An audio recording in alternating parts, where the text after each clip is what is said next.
I always say 75, you're gold till 75.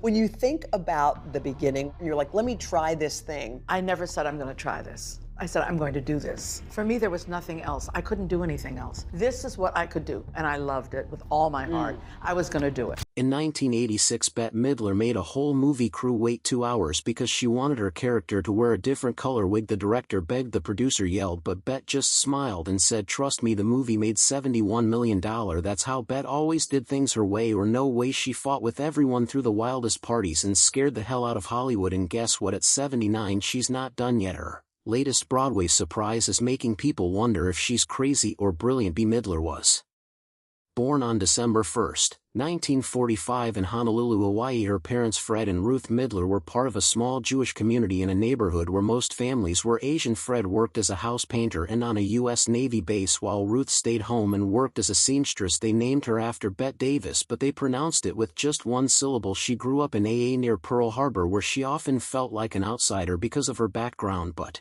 the island itself with its beauty and rhythm gave her something to hold on to, and so did music and performance. Even as a child she stood out. In first grade she sang Silent Night and won an award for it. Her mother saw something in her and encouraged her to lean into it. She started watching old Hollywood musicals and studying the way performers carried themselves on screen. By the time she reached Radford High School, she was impossible to ignore. She talked a lot, took up space, and people noticed her. Classmates voted her most dramatic and most talkative, and she graduated in 1963 as valedictorian. She enrolled at the University of Hawaii at Manoa to study drama, but school wasn't what she was looking for. After 3 semesters she left. Around the same time she got a tiny role in the 1966 film Hawaii, an uncredited part as Miss David Buff. The paycheck from that job gave her just enough to make a move that would change everything. She packed her bags and left for New York City in 1965. New York was full of actors trying to make it, but she didn't waste time. She started performing in small off-Broadway productions like Miss Nefertiti Regrets and Cinderella Revisited, taking whatever she could get. In 1966 she landed a spot in the Broadway cast of Fiddler on the Roof. At first she was just another face in the choose, but by 1968 she had moved up to playing Sale. She stayed with the show until 1970, learning the rhythms of the stage and getting comfortable in front of an audience. After leaving Fiddler on the Roof she found herself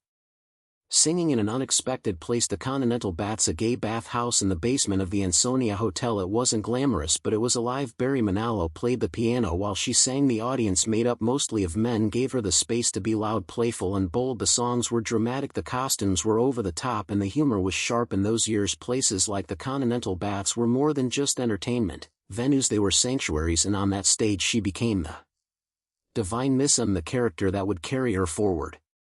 Bette Midler's rise to fame wasn't just about talent, it was about presence. From the moment she released The Divine Miss M in December 1972, she had something no one else did. Barry Manilow helped produce the album, but it was Midler's energy that made it stand out. She mixed old classics with new sounds, brought theater into pop music, and turned every song into a performance. People couldn't look away. The album hit number 9 on the Billboard charts, sold over 1 million copies, and went platinum in the U.S. and Canada. It had 3 major hits: Do You Wanna Dance, Friends, and Boogie Woogie Bugle Boy. That last one was an old Andrews Sisters song from the 1940s, but Midler made it her own. It became her first #1 adult contemporary hit and reached number 8 on the Billboard Hot 100. Critics saw something different in her. Rolling Stone's Robert Christgau said she wasn't just a singer, she was a game changer. She had humor, drama, and emotional depth. A song like Hello and There was raw and heartbreaking. Delta Dawn had a weight to it that pulled people, and she could go from playful to devastating in seconds, and it worked. But it wasn't just the music, it was how she presented it. She created an alter ego, the Divine Miss M, a persona that was larger than life but still vulnerable. It was bold, old, theatrical, and over the top, but it connected with people, especially the LGBTQ+ community. The album's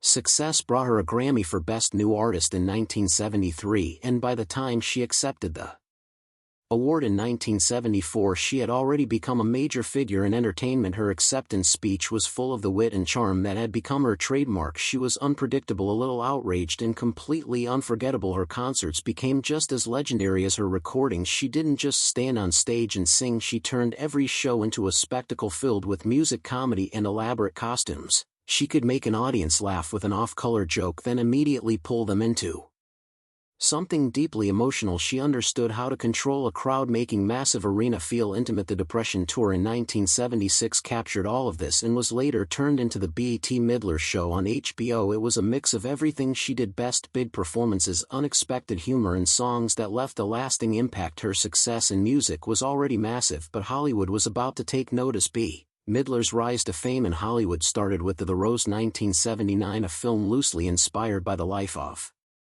Janis Joplin. She played Mary Rose Foster, a rock star struggling with fame, addiction, and personal turmoil. The movie was originally meant to be a direct portrayal of Joplin's life, but after her family refused to grant the rights, the script was changed into a fictional story. Midler's performance was electrifying. Her raw emotion and powerful stage presence captivated audiences. She didn't just play a rock star, she became one on screen. Her portrayal earned her an Academy Award nomination for Best Actress and won her a Golden Globe. The film's music was just as unforgettable, especially the title track "The Rose," which became one of Midler's most iconic songs and won her a Grammy. While some critics felt the film's portrayal of fame was predictable, it solidified Midler's reputation as both an actress and a singer. By the mid-1980s, Midler had proven she wasn't just a dramatic actress, she was also a natural at comedy. In 1986, she starred in two back-to-back hits, Down and Out in Beverly Hills and Ruthless People. Down and Out in Beverly Hills followed a wealthy family whose lives are turned upside down when a homeless man played by Nick Nolte enters their home. Midler played the neurotic housewife, delivering sharp comedic moments while keeping her character grounded in reality. The film became a huge success, earning over $62 million at the box office and marking Disney's Touchstone Pictures' first R-rated hit. That same year, she starred in Ruthless People, where she played a kidnapped wife who turns the tables on her captors. Her chemistry with co-star Danny DeVito and her razor-sharp comedic delivery helped make the film another major box office success, grossing over $71 million. These two films established Midler as a comedic force in Hollywood. In 1988, Midler took on a more emotional role in Beaches, a film that told the story of a lifelong friendship between two women. She played Cece Bloom, an ambitious singer whose bond with Hillary Whitney, played by Barbara Hershey, carries the film's emotional weight. While some critics found the movie too sentimental, audiences connected deeply with its themes of friendship and loss. The film's impact was heightened by its soundtrack, especially Wine Beneath My Wings. Originally written in 1982, the song became a worldwide hit after Midler recorded it for the film. It topped the Billboard Hot 100 and won Grammy Awards for Record of the Year and Song of the Year. In 1990, the Beaches soundtrack itself went triple platinum, proving just how much people connected with both the film and its music. To this day, Wind Beneath My Wings remains one of Midler's most beloved songs, often associated with themes of love, gratitude, and remembrance. In 1988, Midler took on a more emotional role in Beaches, a film that told the story of a lifelong friendship between two women. She played Cece Bloom, an ambitious singer whose bond with Hillary Whitney, played by Barbara Hershey, carries the film's emotional weight. While some critics found the movie too sentimental, audiences connected deeply with its themes of friendship and loss. The film's impact was heightened by its soundtrack, especially Wine Beneath My Wings. Originally written in 1982, the song became a worldwide hit after Midler recorded it for the film. It topped the Billboard Hot 100 and won Grammy Awards for Record of the Year and Song of the Year. In 1990, the Beaches soundtrack itself went triple platinum, proving just how much people connected with both the film and its music. To this day, Wind Beneath My Wings remains one of Midler's most beloved songs, often associated with themes of love, gratitude, and remembrance. Midler was already known as a comedic powerhouse when she took on Outrageous Fortune in 1987. The movie, directed by Arthur Hiller, paired her with Shelley Long in a hilarious adventure about two women who find out they're dating the same man. Instead of fighting over him, they team up to track him down, leading to all kinds of wild situations. The film was a huge success, making nearly $66 million worldwide, which was a big deal for a female-led comedy in the 80s. What made Midler's performance even more impressive was that she was pregnant while filming. She started the movie at 3 months pregnant and finished it at 6 months. Instead of taking it easy, she did many of her own stunts, including physically demanding scenes like falling over and scrambling across cliffs to hide her pregnancy. She wore oversized costumes, including a giant orange jumper. Her comedic instincts were on full display, and one of her unscripted falls in front of a truck was so funny that the director kept it in the final cut. Critics loved her performance, and she won the 1988 American Comedy Award for Funniest Actress in a Motion Picture. She also earned a Golden Globe nomination for Best Actress in a Comedy or Musical. Her energetic, fast-talking style was the perfect contrast to Shelley Long's more reserved performance. The film strengthened Midler's relationship with Touchstone Pictures and cemented her place as one of Hollywood's top comedy stars. A year later, she teamed up with Lily Tomlin for Big Business, a movie about two sets of identical twins who were accidentally switched. At birth, one pair grew up rich in the city while the other lived in a small rural town. Midler played both versions of Sadie, creating two completely different personalities, and her over-the-top comedic style fit the film's ridiculous premise perfectly. Despite mixed reviews, audiences enjoyed watching Midler and Tomlin together, and both actresses were nominated for the American Comedy Award for Funniest Actress in a Motion Picture. With Midler winning the award, the movie made $40 million at the box office, a decent success though not as big as Outrageous Fortune. Filming wasn't easy. The original plan was to use body doubles for scenes with both sets of twins, but it didn't look convincing in the end. Midler and Tomlin acted opposite themselves with clever camera work and editing, making it seem like they were in the same scene twice. While it wasn't a huge critical hit at the time, Big Business has since gained a cult following, with fans appreciating its silly humor and Midler's ability to play two completely different characters in the same film. In 1993, Midler took on a very different role as Winfred Sanderson in Hocus Pocus. The film followed three witches who returned to modern-day Salem and caused chaos on Halloween night. She starred alongside Sarah Jessica Parker and Kathy Najimy, and together they created one of the most iconic trio of witches in movie history. Midler's performance was a mix of theatrical comedy and pure mischief. One of the most unforgettable moments was her performance of I Put a Spell on You at a Halloween party, where she hypnotized the crowd into dancing until they dropped. The scene perfectly showcased her ability to mix humor with a show-stopping musical number. When Hocus Pocus was first released, critics didn't love it, but over the years it became a Halloween classic. It originally made $48 million at the box office against a $28 million budget, but its real success came later through home video sales, TV reruns, and merchandise. Midler has said many times that Winfred Anderson is one of her all-time favorite roles, and decades later fans still celebrate her hilarious wicked performance. Then in 1996 she starred in The First Wives Club alongside Goldie Hawn and Diane Keaton. The film told the story of three women who had been left by their wealthy husbands for younger women. Instead of falling apart, they joined forces to take revenge, proving that age and experience were their greatest strengths. Midler played Brenda, a tough, sarcastic single mom who had helped her husband build a successful business only to be cast aside. She had some of the funniest lines in the film, and her chemistry with Han and Catan made the movie even better. Their on-screen friendship felt so real because off-screen they genuinely got along. The movie was a massive hit, opening at #1 at the box office and making $181 million worldwide on a modest budget. It also helped reignite the careers of its three leading ladies, proving that female comedies could dominate Hollywood. One of the most famous moments from the film was when the three women performed You Don't Own Me by Leslie Gore, turning the song into a powerful anthem for women taking back control of their lives. Bette Midler has been married to Martin von Hazelberg since December 16, 1984. In a world where Hollywood marriages often crumble, their love story stands out. It wasn't planned, it wasn't conventional, but it lasted. They first crossed paths in 1981 at a concert in Los Angeles, but nothing came of it. 2 years later, fate brought them together again at a club. Even then, von Hazelberg took his time. A whole year passed before he finally picked up the phone and called her. When they finally started dating, everything moved at lightning speed. 6 weeks later they ran off to Las Vegas and got married at 2 a.m. in a $45 ceremony officiated by an Elvis impersonator at the Starlight Chapel. They never even had wedding photos, at least not until decades later when the chapel unexpectedly found and shared them. Their beginning was impulsive, but their commitment wasn't. They worked hard to build a strong foundation, learning to give each other space while keeping their sense of humor intact. Midler often jokes that one of their secrets is sleeping in separate bedrooms because von Haselberg snores. It wasn't always easy in the early years. They clashed a lot. Midler had a bold, brassy personality while von Haselberg was more reserved. Their differences led to plenty of heated arguments, but when their daughter Sophie was born in 1986, everything shifted. Family became the priority. Von Haselberg even left his career as a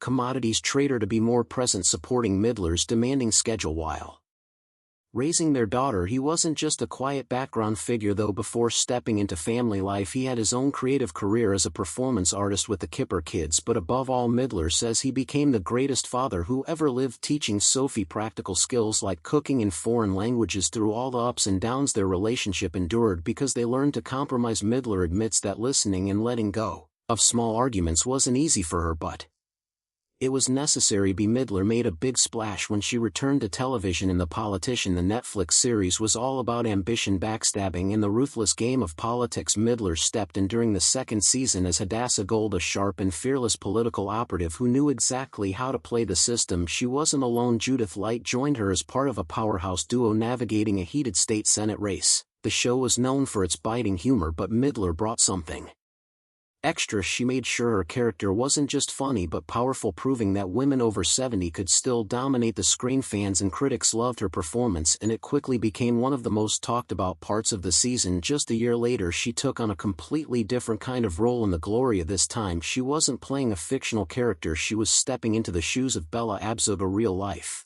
congresswoman and feminist icon who fought for gender equality with fire and passion. The film told the story of Gloria Steinem's life, with Julianne Moore and Alicia Vander playing different versions of her. Midler made sure Bella wasn't just a historical figure, she gave her personality, attitude, and the larger-than-life energy that made her unforgettable. The movie premiered at Sundance and later landed on Amazon Prime Video, and critics praised how naturally Midler brought Abbo's fierce spirit to the screen. By 2024, Midler was back to making people laugh with The Fabulous Four, a comedy about lifelong friendships and second chances. She played Marilyn, a woman who shocks her old friends by announcing she's getting married just months after her husband passed away. The movie, set in Key West, had everything: humor, heart, and an incredible cast including Susan Sarandon, Megan Mullally, and Cheryl Lee. Ralph Midler and Ralph even performed "I Can See Clearly Now" together, a special moment that called back to their longtime friendship, which had started during Ralph's Dreamgirls days on Broadway. Fans loved seeing these legends together on screen, and the film proved that stories about older women could still be just as fun and full of life as any blockbuster. Bette Midler's possible return to Broadway and MIM has set off a wave of excitement among fans and critics. If it happens, it could be a spectacular encore to her already legendary career. The last time she took the Broadway stage was in 2017 when she dazzled audiences in Hello, Dolly and won a Tony for her performance. Now she's hinted at taking on the role of M. Dennis in Jerry Herman's beloved musical. In a recent interview, she called the score fabulous and admitted she'd love to do it, though she also acknowledged that live theater at her age would be a real challenge that hasn't stopped people from dreaming about what a Midler-Lemaine revival could look like. Her time as Dolly Levi wasn't just a success, it was a phenomenon. The show shattered box office records at the Shubert Theater and pulled in the biggest advance ticket sales in Broadway history. Critics raved about the way she blended brassy humor with real emotion, making a well-loved character feel brand new. That's exactly why MIM seems like the perfect next step. The role calls for a larger-than-life personality, someone who can bring warmth, wit, and a touch of outrageousness to the stage. That's Midler in a nutshell. The anticipation has been building fast. Fans are flooding social media with their excitement, while Broadway insiders are already speculating about how she might reimagine a role made famous by Angela Lansbury on stage and Lucille Ball in the 1974 film. Some are picturing how she'd put her own spin on Mim's biggest numbers like We Need a Little Christmas and If He Walked Into My Life. There's no doubt she'd bring something fresh, funny, and deeply moving to the character. Bette Midler has sold over 30 million albums worldwide, making her one of the most successful singers of her generation. Bette Midler has sold over 30 million albums worldwide, making her one of the most successful singers of her generation. Her music career is packed with achievements, including 3 Grammy Awards. She won Best New Artist in 1973, Best Female Pop Vocal Performance for The Rose in 1981, and Record of the Year for Wind Beneath My Wings in 1990. Beyond music, she made a name for herself in acting, earning 2 Academy Award nominations for The Rose and for The Boys. Both performances also won her Golden Globe Awards. On television, she made history with 3 Primetime Emmy wins, including one for her emotional farewell performance on Johnny Carson's Final Tonight Show. And when she took on Broadway, she didn't just appear, she dominated. Her performance in the 2017 revival of Hello, Dolly won her a Tony Award for Best Actress in a Musical. She has also been honored with a Kennedy Center Award and the Songwriters Hall of Fame Sammy K.H. Lifetime Achievement Award, proving her influence extends far beyond just one medium born in Honolulu to working-class Jewish parents, she built her career from the ground up, never letting obstacles hold her back. She was inspired by performers like Judy Garland and the Andrews Sisters, but she made sure to develop her own style, one that would go on to inspire countless artists. Lady Gaga and Adele have both credited her as an influence, admiring the way she mixes theatricality with deep emotion. But Midler isn't just about performing, she has always used her platform for something bigger. She's a passionate advocate for environmental causes and LGBTQ+ rights, and her New York restoration project has helped transform rundown city spaces into thriving community gardens. To her, being an entertainer means more than just putting on a great show, it means making a real impact, and that's exactly what she's done.